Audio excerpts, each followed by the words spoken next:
Hace 25 años, en 1994, se fundó el Ejército Popular Revolucionario, una organización guerrillera que dice buscar, mediante el uso de armas, el cambio del sistema político capitalista dominante en México, e instaurar en el país una república socialista democrática, similar a la de Cuba o Vietnam. Su primera aparición pública fue en Guerrero el 28 de junio de 1996, aniversario de la matanza de campesinos y copreros en el vado de Aguas Blancas, cuando un centenar de hombres armados entraron al pueblo. Ahí, el grupo leyó un manifiesto político a favor del derrocamiento del gobierno y habló sobre la desigualdad social y la represión violenta. Para concluir su aparición, dispararon 17 tiros al aire, supuestamente para conmemorar a cada uno de los muertos. Las autoridades mexicanas los han relacionado con los remanentes del Partido de los Pobres. Históricamente, el Ejército Popular Revolucionario había desarrollado sus actividades en los estados mexicanos de Guerrero y Michoacán. Sin embargo, poco después de las elecciones generales del 2006, inició actividades de más amplio alcance y repercusión en la capital del país y otras áreas. El Ejército Popular Revolucionario tiene sus raíces en el Partido Revolucionario Obrero Clandestino Unión del Pueblo, PROCUP, un grupo marxista, leninista, maoísta que surgió en los años 70, el cual se unió a varios pequeños grupos de izquierda y estableció el Ejército Popular Revolucionario como su brazo armado en 1994. En los meses posteriores a su aparición pública, llevó a cabo una serie de ataques en contra de la policía y el ejército en el estado de Guerrero, incluyendo un asalto a una base militar cerca de Los Encinos. Según en este ataque, habrían matado a más de 30 soldados. Sin embargo, las autoridades dijeron que el número de muertos era inferior a 5.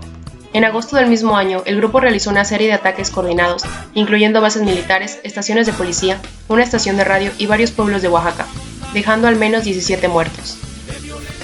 En 1998, una facción más radical, dirigida por Jacobo Silva, alias Comandante Antonio, que se autodenomina Ejército Revolucionario del Pueblo Insurgente, se separó del grupo. Este mismo año, el gobierno del presidente José López Portillo decretó una amnistía para que los guerrilleros se rindieran y abrió el sistema de partidos políticos oficiales a las corrientes de izquierda, Unión del Pueblo. Sin embargo, mantuvo su fe revolucionaria y buscó mantener prendida la llama de la inconformidad social. El grupo detuvo sus actividades durante varios años, pero en julio y septiembre de 2007 lanzó una serie de ataques contra los gasoductos y oleoductos del centro de México y el estado de Veracruz. Reclamó la responsabilidad de los ataques, diciendo que era una forma de protesta por la desaparición de 2 de sus miembros en Oaxaca en mayo de ese mismo año. Los ataques fueron altamente perjudiciales para el grupo, llamando la atención de las autoridades y los medios de comunicación internacionales. El Ejército Popular Revolucionario asegura que 2 de sus miembros, Gabriel Alberto Cruz Sánchez y Edmundo Reyes, fueron desaparecidos por las fuerzas federales, aunque el gobierno niega conocer su paradero. El grupo no ha dejado de causar agitación por la desaparición de sus miembros, y en noviembre del 2012 amenazaron con reanudar los ataques hasta que los hombres fueran encontrados. Este ejército es dirigido por 5 comandantes, cuyos nombres reales son desconocidos. Las principales áreas de operación del grupo son los estados mexicanos de Guerrero, Oaxaca y Chiapas. También se ha informado sobre su presencia en Guanajuato, Hidalgo, Michoacán, Morelos, Puebla, Querétaro, Tlaxcala, Veracruz y el Distrito Federal. El Ejército Popular Revolucionario ha expresado su apoyo a los zapatistas, aunque el grupo con sede en Chiapas ha negado cualquier conexión con el grupo y supuestamente ha renunciado a los métodos violentos. También ha habido informes de que el Ejército Popular Revolucionario tiene contacto con las Fuerzas Armadas Revolucionarias de Colombia. En 2008 se presentaron varios informes sobre conversaciones de paz entre guerrilleros y el gobierno, pero el proceso aparentemente se vino abajo. El Ejército Popular Revolucionario aún es considerado una amenaza por las autoridades mexicanas, y en 2012 se anunció que el grupo se estaría reagrupando y reorganizando. En febrero del 2019, el grupo lanzó un comunicado donde rechazó la creación de la Guardia Nacional de México y tachó al presidente López Obrador de político de turno, argumentando que constituye la continuidad del Estado policíaco-militar y el reforzamiento de la militarización en todo el territorio nacional que existe en diferentes estados de la República, aún sin la formalidad constitucional.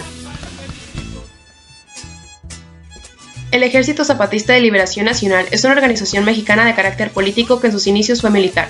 Su inspiración política es el zapatismo, el marxismo, así como el socialismo libertario, y su estructura militar es la guerrilla, para demandar democracia, libertad, justicia y mejoras para los pueblos indígenas y campesinos de Chiapas y todo México. Hace 24 años, el Ejército Zapatista de Liberación Nacional hizo su primera aparición pública un 1 de enero de 1994.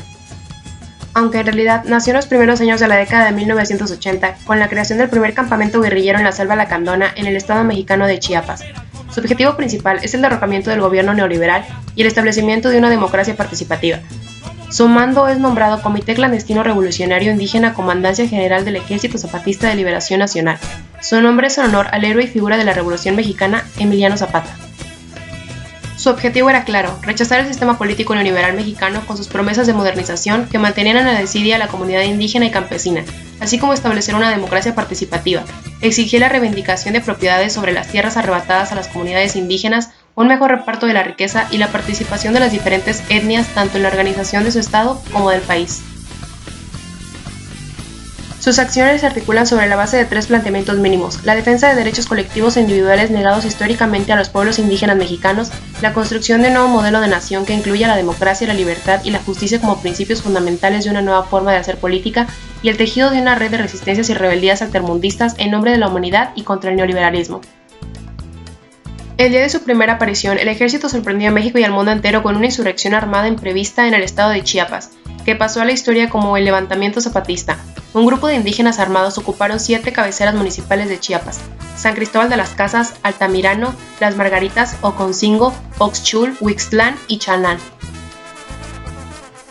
La batalla fue implacable. La ocupación de los diversos municipios fue respondida con el envío de tropas federales, cuyo número y brutal arremetida hizo que el objetivo de los zapatistas no se cumpliera en su totalidad y tuvieron que replegarse en la selva. Los combates, que duraron 12 días, se cobraron decenas de muertos, la gran mayoría zapatistas. Sin embargo, la batalla sirvió para que se abriera un proceso de diálogo sobre la reivindicación de la insurgencia que reclamaba el derecho a la tierra, vivienda, educación, salud y empleo. La Declaración de la Selva Lacandona fue el primer documento público del Ejército Zapatista de Liberación Nacional. En ella se invocaba el artículo 39 de la Constitución y se declaraba la guerra al Ejército Federal, señalando como el pilar básico de la dictadura monopolizada por el partido en el poder. La declaración exponía también las demandas del grupo, que consistían en trabajo, tierra, techo, alimentación, salud, educación, independencia, libertad, democracia, justicia y paz. Pese a la disposición del ejército zapatista a dialogar y dejar las armas, el Estado mexicano nunca dejó de asediarlos. Prueba de esto fue la masacre de 1997 en la comunidad de Acteal, en la etnia Tzotzil, en Chiapas, por parte de paramilitares militantes del Partido Revolucionario Institucional, que asesinaron a 45 personas y 3 nonatos. Como una movilización sin precedentes, en la historia de México es recordada la Marcha del Color de la Tierra, realizada en diciembre del 2001, liderada por el Ejército Zapatista. 37 días caminaron 6.000 kilómetros. En este camino pasaron por 3 estados de la República Mexicana. Luego entraron a la Ciudad de México. 1 millón de personas les dieron la bienvenida a los zapatistas por su llegada, entre ellos el escritor José Saramago, la activista francesa Danielle Mitterrand, el portavoz de la Organización Internacional Vía Campesina José Bo, así como otras personalidades. Aun cuando los acuerdos de San Andrés no han sido cumplidos en su totalidad, en el 2001 se hicieron reformas constitucionales para darles pleno reconocimiento a los pueblos indígenas. Tras la traición del gobierno al no cumplir los acuerdos de San Andrés, el Ejército Zapatista de Liberación Nacional decidió ejercerla unilateralmente mediante la creación en 2003 de los caracoles y las juntas del buen gobierno, que reforzaron el principio del mandar obedeciendo. Desde su creación se formaron maestros y médicos zapatistas y se edificaron escuelas y clínicas. Además, se desarrolló un sistema de justicia al que acuden tanto zapatistas como otros miembros de la sociedad, por ser más eficaz que el institucional. En 2006, durante las elecciones presidenciales de México, los zapatistas se embarcaron en una gira de 6 meses por 32 estados, una iniciativa llamada La Otra Campaña. El propósito era decirle a los partidos políticos que para construir un nuevo país no era necesario apoyar a sus candidatos, sino que emprendían una lucha propia.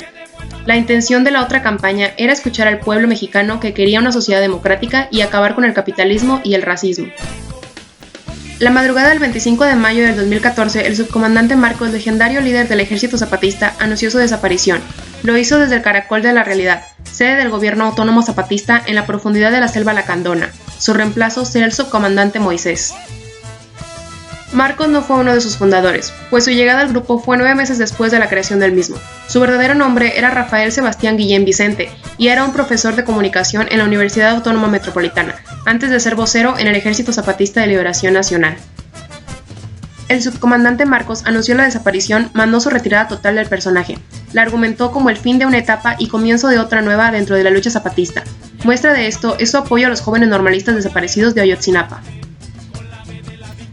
Pese a la invisibilización de los medios, el legendario Ejército Zapatista de Liberación Nacional sigue cambiando la historia de México desde su primera aparición pública.